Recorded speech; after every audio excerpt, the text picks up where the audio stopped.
যে কোনো ফেসের এই যেরকম ওয়াটার কালার দেওয়ার পরে এই জায়গাটা শুকায় গেল, ঠিক আছে না? এখন এই জায়গাটারে ব্লেন্ড কেমনে করবা?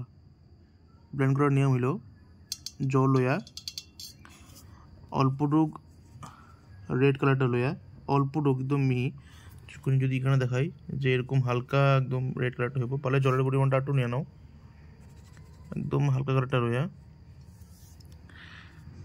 এইটা আর এইটার মাঝখানে অল্পটুক ঘষাই দিতে লাগবো। আর এই জায়গাটা অল্পটুক হালকা ঘষায়, বেশি জোর দিয়ে না, হালকা ঘষায়া এবার দিয়া ব্রাশটারে শুকাইয়া এক্সেস কালারগুলা সাক করে নিতে লাগে, ঠিক আছে? এরকম একবার আস্তে ধীরে করে করলে জিনিসটা আস্তে হালকা হালকা করে ব্লেন্ড হতে থাকে।